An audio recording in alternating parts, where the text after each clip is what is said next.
Estados Unidos asegura que Maduro ha usado tácticas represivas con apoyo de Rusia, China y Cuba. La subsecretaria de Estado de Estados Unidos para Control de Armamento, Elaine Poblete, acusó hoy a Rusia, China y Cuba de apoyar al exrégimen de Nicolás Maduro en la represión de la democracia en Venezuela.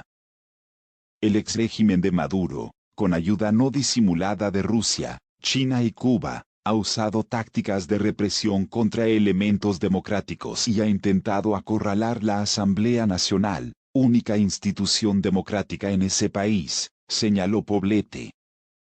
La subsecretaria hizo estas declaraciones en un duro discurso donde también criticó a Irán, Siria y Corea del Norte, con motivo del acceso de Estados Unidos a la presidencia de la Conferencia de Desarme en Ginebra. La historia ha demostrado que un régimen que oprime a su pueblo y se salta a la torera el Estado de Derecho desprecia las leyes internacionales. Por lo que esperamos que un representante del presidente legítimo Juan Guaidó pueda asumir la presidencia de turno venezolana de esta conferencia de desarme en mayo, afirmó Poblete. En su intervención, Poblete señaló que las acciones agresivas y desacato de Rusia han sacudido la arquitectura de seguridad europea a través de todo tipo de acciones, como la de seguir apoyando y defendiendo las tácticas brutales del régimen sirio de Bachar al-Assad contra su propio pueblo, incluyendo el uso de armas químicas. Pero el de Damasco no es el único régimen aborrecible que apoya Rusia, también el de Maduro en Venezuela, añadió la subsecretaria de Estados Unidos. País que el mes pasado suspendió el Tratado de Eliminación de Misiles Nucleares de Mediano y Corto Alcance INF, que Moscú y Washington mantuvieron en vigor durante 30 años. Maduro y sus aspiraciones de líder mundial. Venezuela sigue siendo el tema de la comunidad global. Luego del fracaso del traslado de la ayuda humanitaria a territorio venezolano, los acontecimientos ocurridos durante el intento han producido nuevos hechos y acciones tanto de parte de Nicolás Maduro como de la comunidad internacional. En unas declaraciones asegura que si se presentara a las elecciones en España ganaría con más de la mitad de los votos. Maduro se ha convertido en aspirante a líder del mundo mundial. Dice Maduro que el pueblo de España admira la lucha de la revolución bolivariana y que está pensando postularse para decirle fuera a los corruptos y a los bandidos.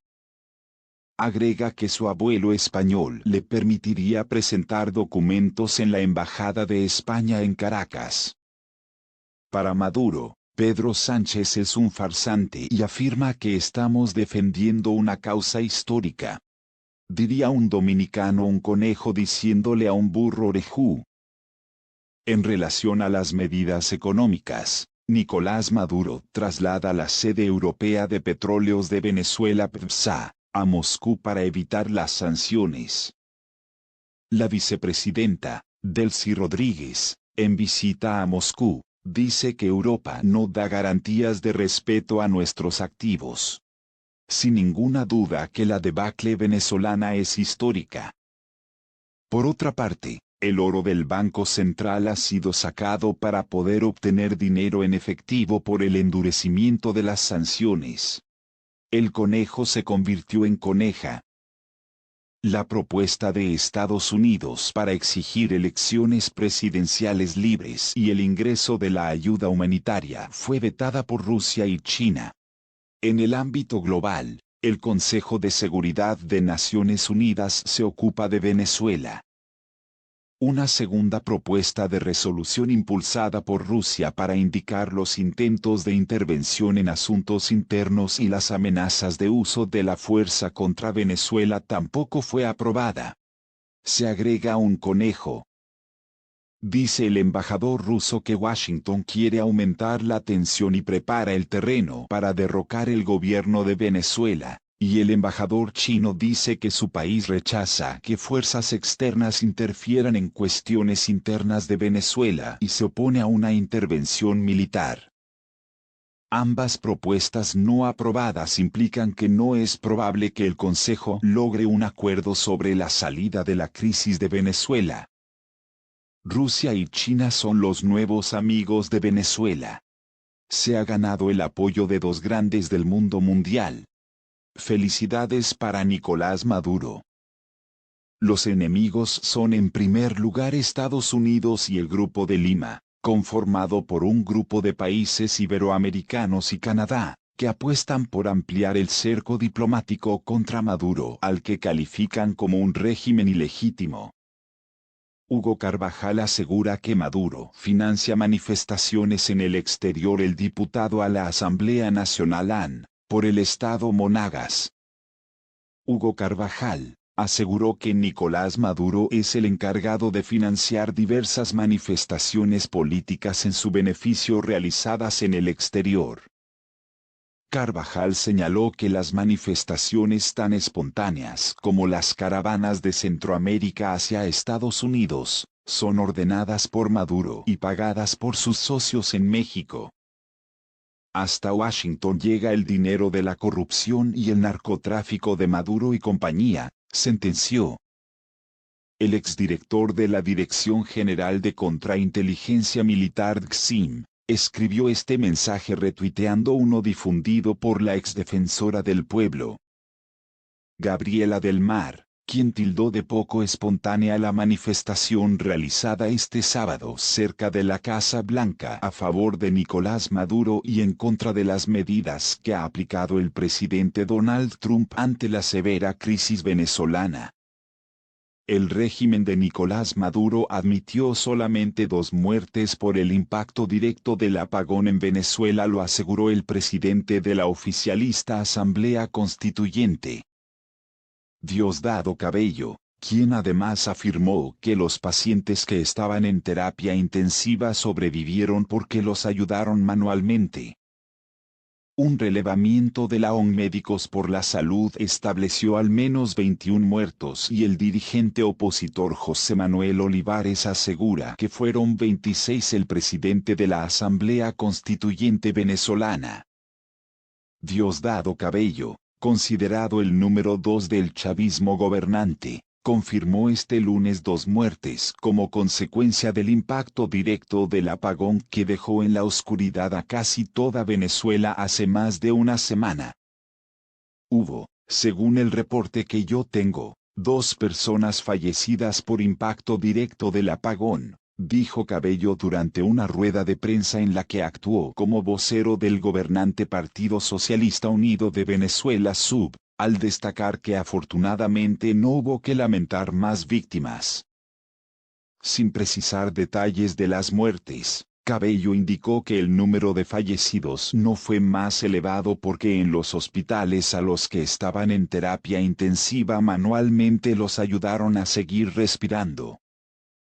La cifra de Cabello es la primera que se ofrece en medio de la opacidad informativa del gobierno de Nicolás Maduro, que aún no ha reportado de manera oficial sobre muertes o pérdidas por el apagón. La tarde del día 7 Venezuela sufrió un masivo apagón que afectó a casi todo el país, y que el gobierno de Nicolás Maduro no pudo controlar hasta 5 días después. Cabello insistió en que el apagón se produjo tras un ataque terrorista dirigido por Estados Unidos. De acuerdo con Maduro, un ataque cibernético desde Estados Unidos a la sala de control de la central hidroeléctrica del Guri, la más importante de Venezuela, provocó una falla que luego se extendió a toda la red. La oposición ha atribuido a la ineptitud y la mala gestión de millonarios recursos destinados al sector eléctrico como las causas reales del apagón. Olivares cifró en 26 las personas que murieron en hospitales por el apagón. Al menos 26 personas murieron en los hospitales de Venezuela durante las 72 horas de apagón que hubo en el país la semana entre el 7 y el 11 de marzo pasados. Estos 26 fallecidos que han sido tristemente discriminados o relatados en las redes sociales, denunció este lunes en Bogotá el diputado opositor José Manuel Olivares. Es importante que entiendan que en ese periodo hubo un promedio de 55% de hospitales de nuestro país sin electricidad, afirmó Olivares en una rueda de prensa. Olivares, que además es médico, explicó que la vida de algunos de los que fallecieron dependía de una máquina y al no contar el centro médico con una planta fallecieron.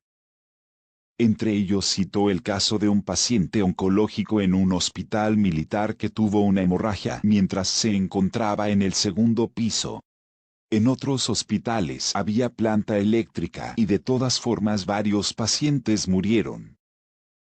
Tuvo que ser movilizado pero al no haber ascensor porque la planta eléctrica solo sirve para mantener la emergencia y la terapia intensiva no pudo ser trasladado y perdió su vida. Acerca de la situación que se vive hoy en los hospitales de Venezuela afirmó que los médicos que denuncian lo que ocurre están siendo amenazados y despedidos. Hasta el momento la ONG Médicos por la Salud, una organización que se encarga desde hace 5 años de registrar las deficiencias que hay en los 40 hospitales más importantes del país, había denunciado que 21 personas habían muerto por el apagón.